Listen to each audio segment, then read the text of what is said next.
8 দিন হাসপাতালে 6 শিশুর মৃত্যু তদন্তে কমিটি 3 দিনের মধ্যে প্রতিবেদন জমার নির্দেশ।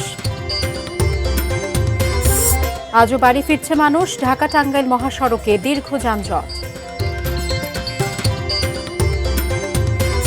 কয়েকটি জেলার বেশ কিছু গ্রামে আজ উদযাপিত হচ্ছে পবিত্র ঈদুল আজহা। চামড়ার ন্যায্য মূল্য নিশ্চিতে প্রয়োজনে হস্তক্ষেপ করবে সরকার, জানালেন বাণিজ্যমন্ত্রী।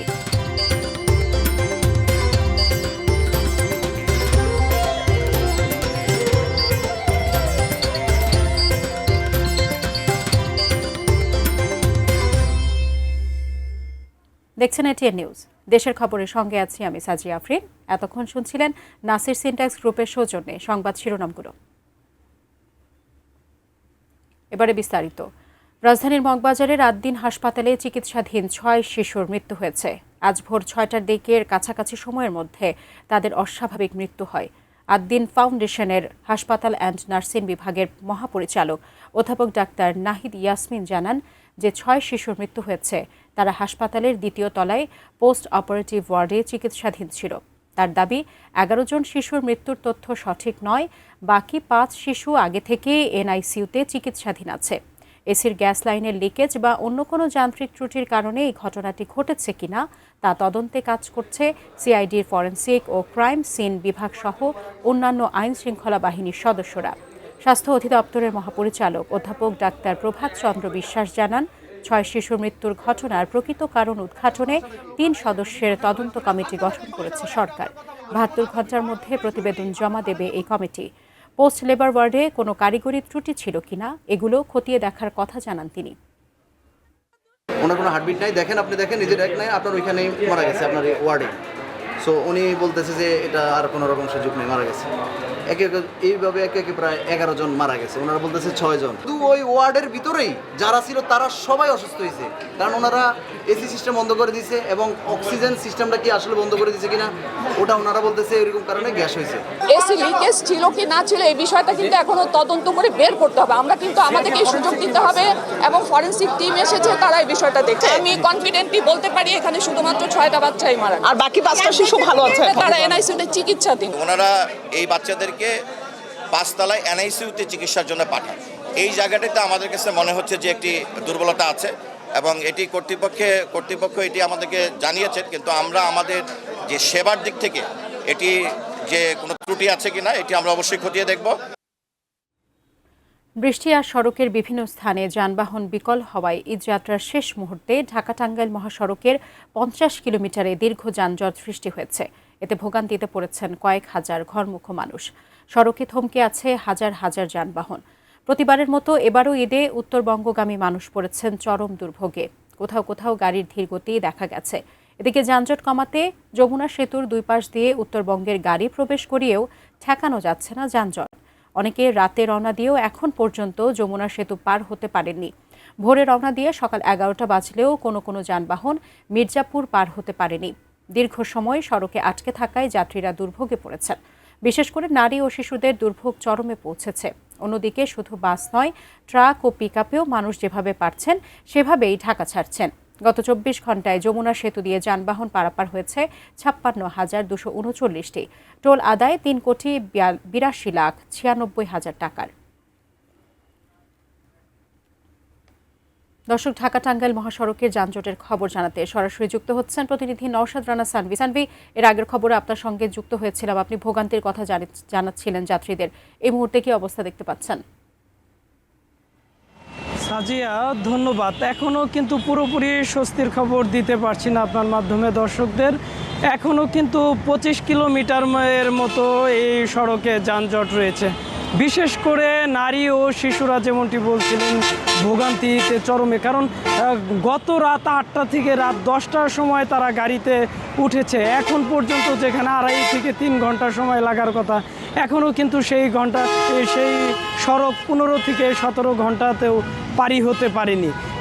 তাদের আফসোস যে এই প্রশাসন এত সড়কে পুলিশের নিরাপত্তা, এত ব্যবস্থা, এত সরকারের আশ্বস্ত মন্ত্রীদের, কিন্তু এই সড়কে ফিটনেসবিহীন পরিবহন চলতে দেওয়াই কিন্তু এই দুর্ঘটনা কিন্তু যানজট বেড়ে গিয়েছে। কারণ এই সড়কে যানজটের প্রধান কারণই কিন্তু এই ফিটনেসবিহীন গাড়িগুলি বিভিন্ন জায়গায় বিকল হয়ে যাচ্ছে, উল্টে যাচ্ছে, এখানেই কিন্তু যানজট সৃষ্টি হয়ে যায়। সেই গাড়ি সরাতে 1 থেকে 2 ঘন্টা সময় লেগে যায়। আর পরবর্তীতে সেতু কিন্তু এই সড়কটি 6 লেন থাকার পরেও কিন্তু এলেঙ্গা থেকে সেতু পর্যন্ত 13.5 কিলোমিটার কিন্তু 4 লেনের সুবিধা পাচ্ছেন উত্তরবঙ্গের মানুষ। তারপরে সেতু এলাকাও কিন্তু 2 লেনের এর মতোই অনেকটাই সরু থাকায় কিন্তু সেখান দিয়েও কিন্তু সেখানে একটি পরিবহন বিকল হয়ে গেলে 3 থেকে 4 ঘন্টার যানজট লেগে যায়। পরবর্তীতে কিন্তু ঢাকাগামী লেন বন্ধ করে উত্তরবঙ্গের দিকে গাড়ি টানা হচ্ছে। শিশু ও নারীর চরম ভোগান্তিতে এই সড়কে এখনও তারা ঈদের সকাল হয়ে যাবে কিনা তাদের ঘরে ফিরতে, এমনটাই দুশ্চিন্তায় তারা। ঢাকা টাঙ্গাইল যমুনা সেতু মহাসড়ক থেকে এই ছিল আমার কাছে সর্বশেষ। সার্বি, আপনাকে অসংখ্য ধন্যবাদ। ঢাকা টাঙ্গাইল মহাসড়কের যানজটের খবর জানাচ্ছিলেন আমাদের প্রতিনিধি নওশাদ রানা সানভি। কাল পবিত্র ঈদুল আজহা, তাই শেষ মুহূর্তে নারীর টানে ফেরি পার হয়ে বাড়ি ফিরছে দেশের দক্ষিণ পশ্চিম অঞ্চলের ঘরমুখ মানুষ। এ বিষয়ে বিস্তারিত জানাতে পাটুরিয়া ঘাট থেকে সরাসরি যুক্ত হচ্ছেন প্রতিনিধি মোহাম্মদ সুজন খন্দকার। সুজন খন্দকার, ফেরি ঘাটে কি অবস্থা দেখতে পাচ্ছেন? যাত্রীরা নির্বিঘ্নে যাত্রা করতে পারছেন কিনা এবং সতর্কতামূলক কোনো ব্যবস্থা নেওয়া হয়েছে কিনা বিস্তারিত জানাবেন। জি, ধন্যবাদ আপনাকে। আপনি যেমনটি বলছিলেন, আসলে সকাল থেকেই আমি কিন্তু এই ফেরিঘাটে রয়েছি এবং এই ফেরিঘাটের যে সমস্ত যাত্রী নারীর টানে বাড়ি ফিরছে তারা কিন্তু একেবারেই নির্বিঘ্নে, একদমই স্বাচ্ছন্দ্যে কিন্তু তারা বাড়ি ফিরতে পারছেন। এবং এই যে এখন প্রায় বিকেল 4টা বাজে, এখনও কিন্তু যাত্রীদের কিন্তু ভিড় কমেনি। আমি সকাল থেকে যেরকমটা দেখছিলাম মনে হচ্ছিল যে বেড়া বাড়ার সাথে সাথে কিন্তু ভিড় আরও বেড়েছে। আপনি দেখতে পাচ্ছেন আমার সামনে যে ফেরিটি, এই ফেরিতে কিন্তু 3টা না 4টা বাস নিয়েছে, আর বাদবাকি কিন্তু এতটাই নারী টানে বাড়ি ফেরা মানুষের সংখ্যা এতটাই যে ফেরির মধ্যে বাস নেওয়ার মতো কিন্তু জায়গা নেই।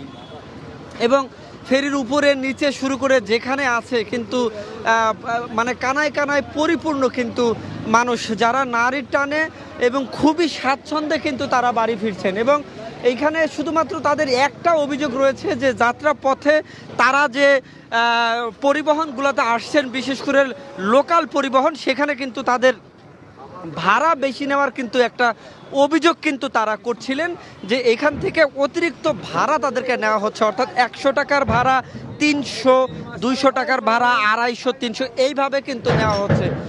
অর্থাৎ এই যে যাত্রা পথে যে সমস্ত মানুষ এই যে শেষ মুহূর্তে অর্থাৎ আগামীকাল ঈদ, যারা নারীর টানে বাড়ি ফিরছেন, আপনি জানেন যে দক্ষিণবঙ্গের প্রায় 21 জেলার মানুষ কিন্তু এই নরুটটি ব্যবহার করে কিন্তু নারীর টানে বাড়ি ফিরেন এবং তারা কিন্তু নিরাপদেই ফিরছেন। এখন পর্যন্ত তেমন কোনো অপ্রীতিকর ঘটনা কিন্তু আমরা শুনিনি।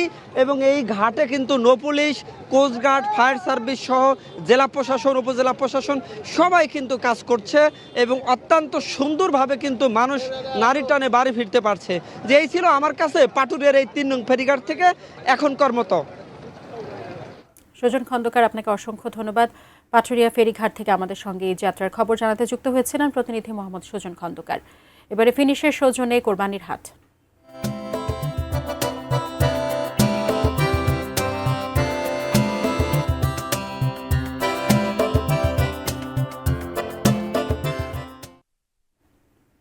শেষ মুহূর্তে জমে উঠেছে যশোরের কোরবানির পশুর হাট। জেলার হাটগুলোতে ক্রেতা বিক্রেতাদের ব্যাপক উপস্থিতি দেখা গেছে। যশোরের অভয়নগর উপজেলার চাকুই হাট থেকে বিস্তারিত জানিয়েছেন প্রতিনিধি নজরুল ইসলাম মল্লিক। আমি আছি যশোরের একেবারে সীমান্ত এলাকা নড়াইল জেলার পাশে এই চাকুইয়ের পশুর হাটে।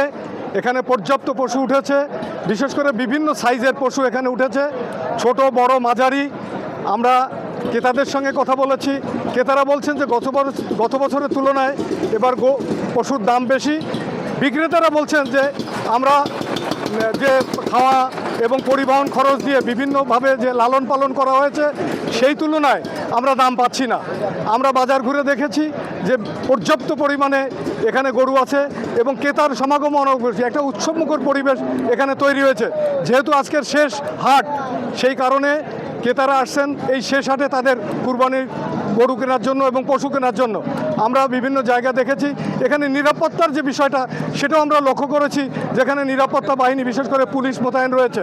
আমরা আর একটা জিনিস লক্ষ্য করেছি যে জাল টাকা যাতে সরবরাহ করতে না পারে, সে কারণে জাল টাকা সরবরাহ যে শনাক্তকরণ যে মেশিন সেটাও এখানে স্থাপন করা হয়েছে। পাশাপাশি আর একটা যেটা, যে গরু গাভী গরু যাতে গর্ভকালীন না হয়, যেটা সেই কারণে সেটা পরীক্ষার জন্য প্রাণী সম্পদ বিভাগ থেকে এখানে ডাক্তার নিয়োগ করা হয়েছে। আমরা বিভিন্ন জায়গায় যশোরে বিভিন্ন হাট এই পর্যন্ত ঘুরে দেখেছি, বিভিন্ন হাটেই কিন্তু এতদিন বেচা কিনা হয়েছে। আজকের শেষ হাট, এই শেষ হাটে পশু বেচা কিনা হবে এবং বিক্রেতারা বলছেন যে তারা এখানে আজকে যে গরু উঠিয়েছেন বিক্রি করার জন্য, এখানে শুধু বিক্রেতা না, এখানে ব্যাপারীরাও আছে যারা বিভিন্ন জেলা থেকে এখানে গরু নিয়ে আসছেন। এই ছিল পশুর হাট থেকে সর্বশেষ। ময়মনসিংহ জেলায় কোরবানির পশুর চাহিদা প্রায় 2 লাখ হলেও প্রস্তুত রয়েছে প্রায় 2.5 লাখ পশু। তবে বড় গরুর তুলনায় ছোট ও মাঝারি গরুর চাহিদা বেশি। বিস্তারিত জানাতে ঐতিহ্যবাহী ভালুকা পাইলট স্কুল গরুর হাট থেকে সরাসরি যুক্ত হচ্ছেন প্রতিনিধি আসাদুজ্জামান সুমন। সুমন, শেষ মুহূর্তে পশুর হাটে বেচা বিক্রি কেমন দেখতে পাচ্ছেন? সাজিয়া, ধন্যবাদ আপনাকে। আপনি যেমনটি বলছিলেন যে ময়মনসিংহ জেলায় কিন্তু এবছর যে গরুর পশুর চাহিদা সেটি 2 লাখ, কিন্তু আমরা দেখেছি যে ময়মনসিংহ যে জেলা প্রাণী সম্পদ কর্মকর্তার কার্যালয় রয়েছে, সে কার্যালয় সূত্রে জানতে পেরেছি প্রায় 2.5 লক্ষ পশুর মতো ময়মনসিংহ জেলায় উৎপাদন হয়েছে। এই পশুগুলো কিন্তু ময়মনসিংহ জেলার চাহিদা পূরণ করে এই যে দেশের অন্যান্য জায়গায় কিন্তু এই গরুগুলো গিয়েছে। আমি যে মাঠে রয়েছি এই মুহূর্তে ভালুকা পাইলট স্কুলের ঐতিহ্যবাহী পাইলট স্কুল গরুর মাঠে রয়েছি। আমরা যেটি দেখছি যে এই যে বাজার, এই বাজারে কিন্তু ইজারাদারের পক্ষ থেকে বেশ গোছানোভাবে করা হয়েছে এবং এই যে গরুর যেটি রয়েছে মাঠে, সেই আমরা দেখছি বড় গরুর চেয়ে মাঝারি এবং ছোট গরুর চাহিদা কিন্তু খুব বেশি। তবে খামারিরা যেটি বলছেন যে গোখাদ্যের দাম অনেক বেশি হওয়ার কারণে কিন্তু তারা তাদের গরুর যে উৎপাদন সেটির খরচ অনেক বেশি পড়েছে, যার ফলে কিন্তু তারা সেরকম দাম পাচ্ছে না, যার ফলে তারা কিছু লোকসানের মুখে পড়তে হবে, এমনটি কিন্তু কিছু খামারিরা আমাদেরকে জানিয়েছেন। তবে যারা কিছু খামারি বলছেন যে ভারতীয় যে গরু রয়েছে সেই গরুর আধিক্য না থাকায় এই যে এই দেশীয় গরুর যে চাহিদা সেটি কিন্তু অনেক বেশি রয়েছে, যার ফলে কিন্তু তারা কিছুটা হলেও তারা পুষিয়ে নিতে পারছে। তবে ভারতীয় যে গরুগুলো রয়েছে সেই গরুগুলো বাংলাদেশে ঢুকলে তারা তাদের যে ন্যায্য বাজার সেটি তারা পেতেন না, এমনটি কিন্তু তারা জানিয়েছেন। তবে এখন পর্যন্ত আমরা যেটি দেখছি যে শেষ মুহূর্তের যে বেচা কিনা সেটির জন্য কিন্তু খামারিরাও যেমন অধীর আগ্রহে বসে আছে এবং যারা ক্রেতা রয়েছে তারাও কিন্তু ভিড় করছে বাজারে। সব মিলে এই ছিল সাজি আমার কাছে ময়মনসিংহ থেকে পশুর হাটের সবশেষ খবরাখবর। ফিনিশ আপনার ঘরবাড়ি ও আঙ্গিনার সকল কীটপতঙ্গ ধ্বংস করে। সুমন, আপনাকে অসংখ্য ধন্যবাদ। ময়মনসিংহ জেলার ভালুকা থেকে আমাদের সঙ্গে কোরবানির পশুর হাটের খবর জানাতে যুক্ত হয়েছিলেন প্রতিনিধি আসাদুজ্জামান সুমন। দেশের খবরে এই পর্যায়ে সময় হলো ছোট্ট একটি বিরতি নেবার, সাথে থাকুন।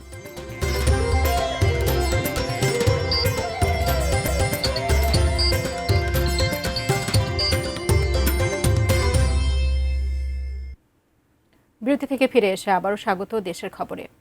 সৌদি আরব ও মধ্যপ্রাচ্যের সঙ্গে মিল রেখে দেশের বিভিন্ন জেলায় উদযাপিত হচ্ছে পবিত্র ঈদুল আজহা। বৈরী আবহাওয়া ও বৃষ্টির কারণে অধিকাংশ জেলায় ঈদের নামাজ ঈদগাহের পরিবর্তে অনুষ্ঠিত হয়েছে মসজিদে। নামাজের পর পশু কোরবানি করেন মুসল্লিরা। সারা দেশের পাঠানো তথ্য ছবিতে ডেস্ক রিপোর্ট।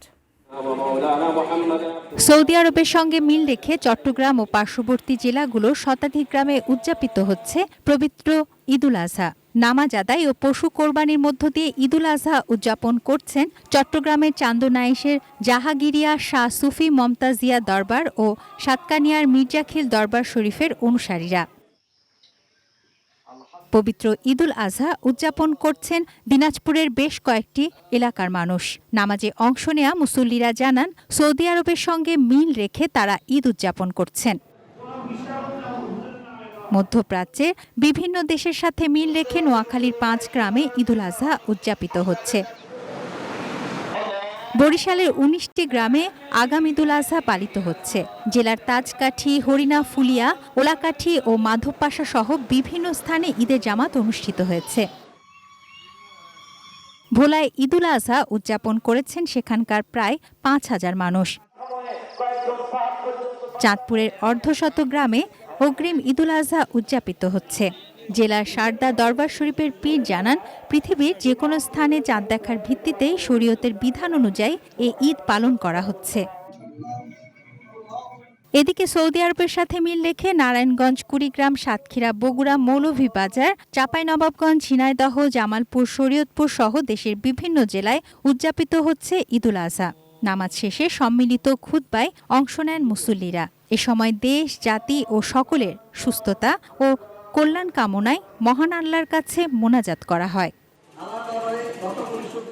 তুনাজিনা তনু, ডেস্ক রিপোর্ট, এটিএন নিউজ। চামড়া ক্রয়ে ধীরগতি হলে প্রয়োজনে সরকার ওয়েট ব্লু চামড়া রপ্তানির অনুমতি দেবে, এমনটা জানিয়েছেন বাণিজ্যমন্ত্রী খন্দকার আব্দুল মুক্তাদির। তিনি জানান, প্রান্তিক চামড়া সংগ্রহকারীরা যাতে ন্যায্য মূল্যে পায় সেজন্য সরকারের নজরদারি থাকবে, প্রয়োজনে হস্তক্ষেপ করবে সরকার। বুধবার দুপুরে সিলেটের চা শ্রমিকদের সাথে মতবিনিময় সভা শেষে সাংবাদিকদের প্রশ্নের জবাবে এসব কথা বলেন বাণিজ্যমন্ত্রী। প্রয়োজন বোধে আমরা ওয়েট ব্লু চামড়া রপ্তানির অনুমতি দিব। আমরা চামড়া যেন মূল্য পান সংরক্ষণকারীরা, সেজন্য সরকার প্রয়োজন মনে করলে হস্তক্ষেপ করবে। এই সমুদয় চেষ্টার একটি উদ্দেশ্য, এটি একটি জাতীয় সম্পদ, এটি যেন সংরক্ষণ হয় এবং রপ্তানি খাতের জন্য যেন আমরা সেই চামড়া হাতে পাই, সহজলভ্য হয়। এই পুরো প্রক্রিয়াটি নিশ্চিত করার জন্যই আমাদের এই পদক্ষেপগুলি। দেশের খবরে আবার নিচ্ছে ছোট্ট একটি বিরতি, সাথেই থাকুন।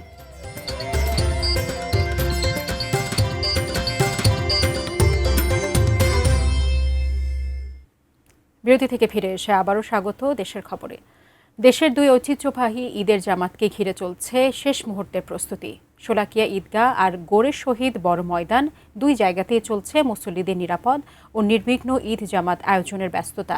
কিশোরগঞ্জ প্রতিনিধি আদনান শফিক এবং দিনাজপুর প্রতিনিধি ভুবন সেনের পাঠানো তথ্য ছবিতে ডেস্ক রিপোর্ট। কিশোরগঞ্জের ঐতিহ্যবাহী শোলাকিয়া ঈদগাহে এবার হবে ১৯৯তম ঈদুল আজহার জামাত। সকাল ৯টায় শুরু হবে দেশের অন্যতম বৃহৎ এই জামাত। বৈরী আবহাওয়া উপেক্ষা করে মাঠে কাতারের দাগ কাটা, দেয়ালে রং করা, সাজসজ্জা সব কাজ চলছে। মুসল্লিদের সুবিধায় সংস্কার করা হয়েছে অজুখানা ও টয়লেট, রাখা হয়েছে নিরাপদ খাবার পানির ব্যবস্থাও। দূর দূরান্ত থেকে আসা মুসল্লিদের জন্য চালু করা হয়েছে বিশেষ ট্রেন। প্রস্তুত আছে স্বেচ্ছাসেবক ও মেডিকেল টিমও। পুলিশ সুপার জানালেন, নিরাপত্তায় দেওয়া হয়েছে সর্বোচ্চ গুরুত্ব। কার হাত আল্লাহ রাব্বুল কবুল করেন তা বলা যায় না, সেই আবেগকে উসিলা করে আমরা এখানে নামাজ আদায় করতে আসি। আমাদের আবেগ এটার সাথে যেহেতু জড়িত, বৃষ্টি, ঝড়, বাদল সবকিছু উপেক্ষা করে মানুষ এখানে নামাজ পড়বে। শুধু জায়নামাজ নিয়ে আসবেন, কোনো টর্চ লাইট অথবা ম্যাচ লাইট যা আছে, কোনো ম্যাচ বা অন্যান্য কিছু নিয়ে আসবেন না। মোবাইল আনতে পারবেন, সেক্ষেত্রে মোবাইল সাইলেন্ট থাকবে। দিনাজপুরের প্রায় ২২ একর আয়তনের গোর এ শহীদ বড় ময়দানেও শেষ মুহূর্তের প্রস্তুতি এখন তুঙ্গে। বৈরী আবহাওয়ার শঙ্কা বিবেচনায় নিচু স্থান ও খাল অংশে বালু ভরাটের পাশাপাশি রাখা হচ্ছে পলিথিনের ব্যবস্থাও। নিরাপত্তা নিশ্চিতে মাঠে থাকছে ১৭টি প্রবেশপথ, ওয়াচ টাওয়ার ও আইন শৃঙ্খলা বাহিনীর কড়া নজরদারি। ছোট থেকে এখানেই বড় হয়েছি এবং সকলের নামাজ বড় মাঠে এসে পড়ার চেষ্টা করি। আমরা দোয়া করি যেন আবহাওয়া আমাদের অনুকূলে থাকে। পুরো দক্ষিণ এশিয়ার মধ্যে সর্ববৃহৎ ঈদগাহ ময়দান এটা, আর এটাতে নামাজ পড়ার সৌভাগ্য তো অবশ্যই, বুঝতে পারতেছেন যে কেমন লাগে নিজের অন্তরটাই। আমরা পর্যাপ্ত পলিথিন কিনেছি, আমরা এই মাঠে পলিথিন বিছিয়ে দিব, মোটা পলিথিন, যা জায়নামাজের মতো বা কার্পেটের মতো কাজ করবে। ইনশাল্লাহ বৃষ্টি হলেও ইনশাল্লাহ আমরা এখানে পলিথিনের উপরে নামাজ পড়তে সক্ষম হব। চন্দন পাল, ডেস্ক রিপোর্ট, এটিএন নিউজ। উন্নয়নের নামে যেন আবাদি জমি নষ্ট না হয় সে বিষয়ে সতর্ক থাকার আহ্বান জানিয়েছেন বিএনপি মহাসচিব ও এলজিআরডি মন্ত্রী মির্জা ফখরুল ইসলাম আলমগীর। সকালে ঠাকুরগাঁও সদর উপজেলার জামালপুর ইক্ষু খামারে ঠাকুরগাঁও বিশ্ববিদ্যালয়ের সম্ভাব্য ক্যাম্পাস এলাকা পরিদর্শনে গিয়ে এ মন্তব্য করেন তিনি। আমরা যতটা পারি আমরা কৃষি জমিকে আমরা নষ্ট করব না, আমরা উপরের দিকে যাওয়ার চেষ্টা করব এবং সেটা অবশ্যই আমাদেরকে চিন্তা করতে হবে, কারণ বাংলাদেশে কৃষি জমি অতি দ্রুত কমে আসছে, যেটা দেশের জন্য ভালো হবে না। সেই কারণে আমরা চেষ্টা করব যাতে করে সব দিক রক্ষা করে কাজটা করা যায়। Thank you. শেষ করব দেশের খবর, তবে তার আগে নাসির সিনট্যাক্স গ্রুপের সৌজন্যে সংবাদ শিরোনামগুলো জানিয়ে দিচ্ছি আরও একবার। 8 দিন হাসপাতালে 6 শিশুর মৃত্যু তদন্তে কমিটি, 3 দিনের মধ্যে প্রতিবেদন জমার নির্দেশ। আজও বাড়ি ফিরছে মানুষ, ঢাকা টাঙ্গাইল মহাসড়কে দীর্ঘ যানজট। কয়েকটি জেলার বেশ কিছু গ্রামে আজ উদযাপিত হচ্ছে পবিত্র ঈদুল আজহা।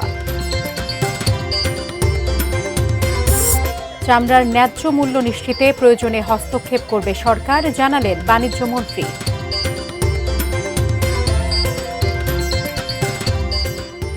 এ ছিল দেশের খবর। এতক্ষণ সঙ্গে থাকার জন্য ধন্যবাদ সবাইকে।